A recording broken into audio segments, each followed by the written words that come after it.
आखिर कौन सी बेटी अपने माता पिता को धोखा देती है और कौन सी बेटी अपने माता पिता को स्वर्ग ले जाती है।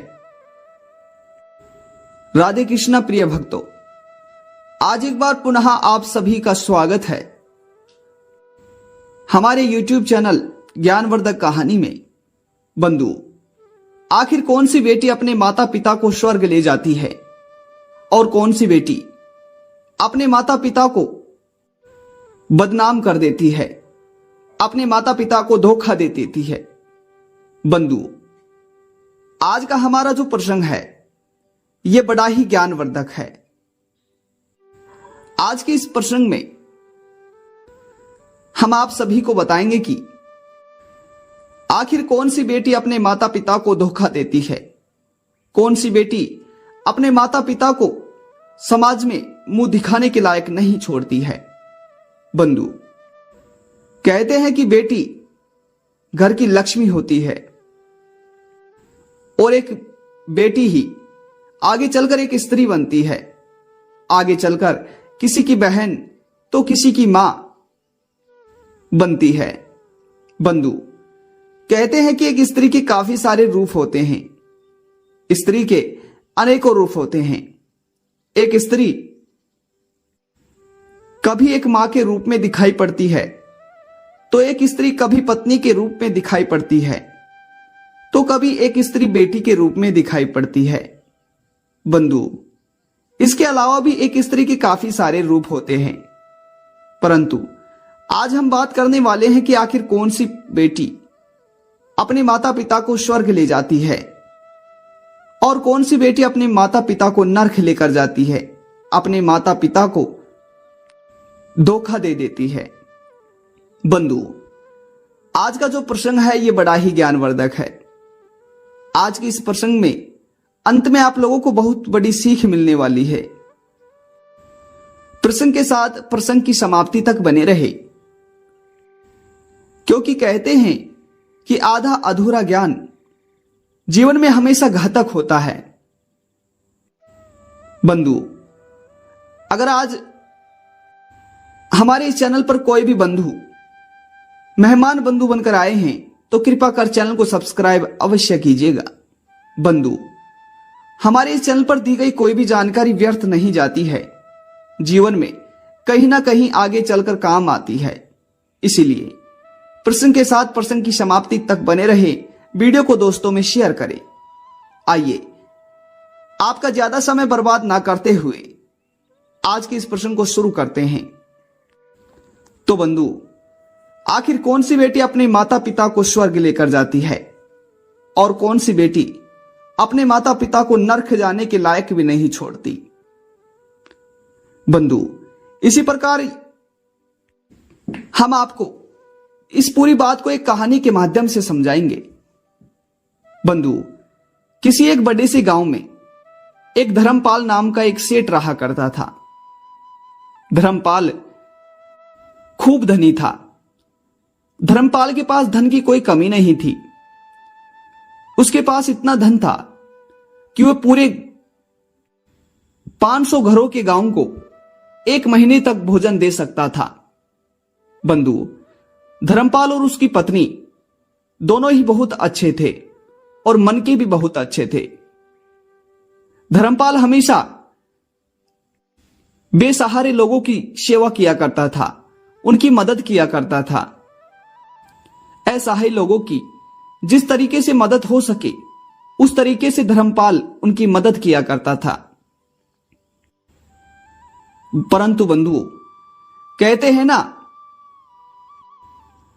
जो सबके साथ अच्छा करता है उसके साथ हमेशा बुरा ही होता है। बंधु, धर्मपाल को भगवान ने धन का सुख तो दिया था, परंतु भगवान ने धर्मपाल को एक कन्या का या फिर एक संतान का सुख नहीं दिया था।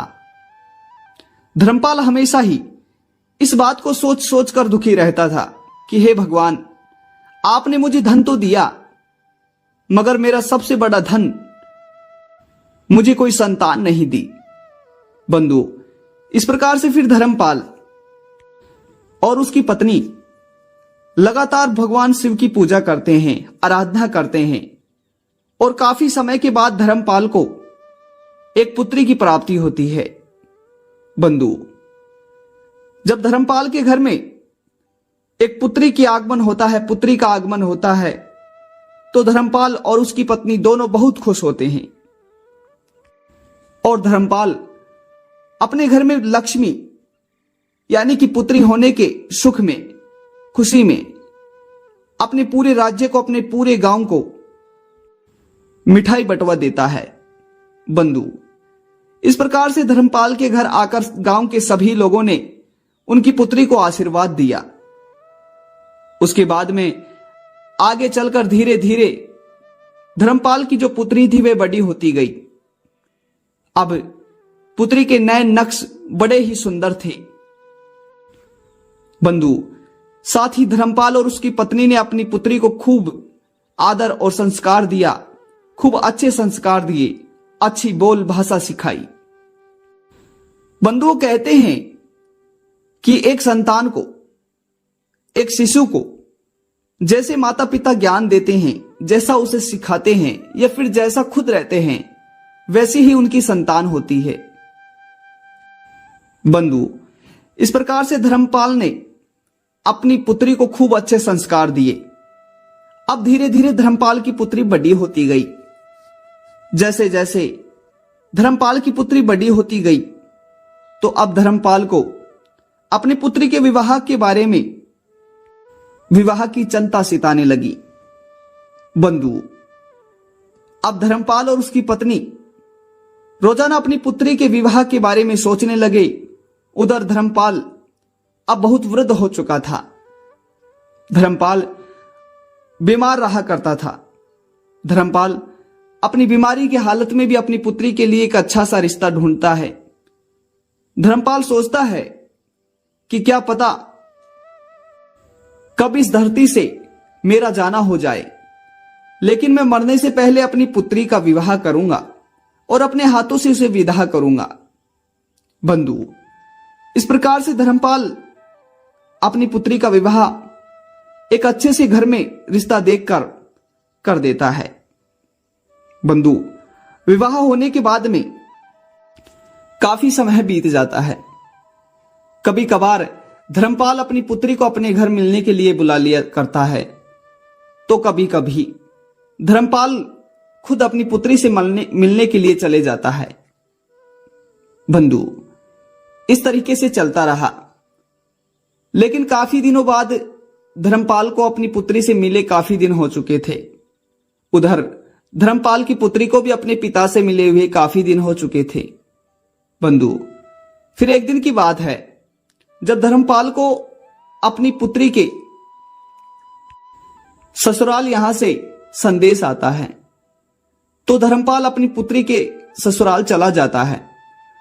पुत्री के ससुराल में जाते ही धर्मपाल को अपना समधी दिखाई देते हैं, तो धर्मपाल अपने समधी के यहां बैठ जाते हैं। समधी के यहां बैठकर धर्मपाल उनसे बातें करने लगते हैं और थोड़ी ही देर बाद जब चाय आती है तो धर्मपाल अपने समधी के घर चाय पीते हैं। और जब धर्मपाल अपने समधी के घर चाय पीते हैं तो धर्मपाल देखता है कि उसके कप में फीकी चाय है। यह देखकर धर्मपाल बहुत ही अचरज रह जाता है। धर्मपाल सोचता है कि मेरे घर में तो फीकी चाय बनती है और वैसे ही यहां भी फीकी ही चाय बनती है। बंधु, उसकी थोड़ी ही देर बाद जब ये भोजन करने के लिए जाते हैं तो धर्मपाल देखता है कि धर्मपाल अपने घर केले के पत्ते में भोजन सजाकर भोजन खाता है। उधर अपनी पुत्री के ससुराल में भी धर्मपाल यही देखता है और ये सब देखकर धर्मपाल और भी ज्यादा अचरज रह जाता है। बंधु, थोड़ी ही देर बाद जब धर्मपाल भोजन कर लेता है तो भोजन करने के बाद धर्मपाल अपने घर सोप वाला पानी पीता है। उधर धर्मपाल के बेटी की ससुराल में भी धर्मपाल सोप का ही पानी पीता है। बंधु, ये सब देखकर धर्मपाल सोचता है कि जैसा हमारे घर होता है ठीक उसी प्रकार इन्हीं के भी घर होता है। मैं तो सोचता था कि हमसे ये सब थोड़ा अलग रहते हैं। बंधु, उसके बाद में धर्मपाल अपनी पुत्री से मिलता है और धर्मपाल अपनी पुत्री से कहता है कि पुत्री, मैंने तुम्हारे संस्कार देने में या तुम्हें संस्कार देने में कोई कमी नहीं छोड़ी और आज मुझे गर्व होता है कि तुम मेरे संस्कारों पर खरी उतरी हो। जैसा मैंने तुम्हें संस्कार दिए हैं ठीक उसी प्रकार तुम्हें संस्कार मिले भी हैं और लगे भी हैं। तो बंधु, इस प्रकार से कहते हैं कि जो माता पिता अपनी पुत्री को ठीक तरह से संस्कार देते हैं, उसे छोटे बड़े की परहेज सिखाते हैं, तो वो माता पिता स्वर्ग में जाते हैं। और कहते हैं कि जो माता पिता अपनी पुत्री या अपने पुत्र से या अपनी संतान से ज्यादा लाड प्यार करते हैं, उन्हें अपनी सिर पर चढ़ाए रखते हैं, 100 रुपये की जरूरत पड़ने पर उन्हें 200 रुपये देते हैं, उन्हें लापरवाह बनाते हैं, तो कहते हैं कि ऐसी संतान अपने माता पिता को नरक पहुंचा देती है। बंधु, तो यह थी आज की हमारी कहानी। आज का हमारा प्रसंग आप सभी को कैसा लगा कमेंट बॉक्स में अवश्य बताइएगा। और जो भी मेहमान बंधु हमारे चैनल पर पहली बार आए हैं, कृपा कर चैनल को सब्सक्राइब अवश्य कर दीजिएगा। पुनः मिलते एक और नई वीडियो में। जय श्री कृष्णा।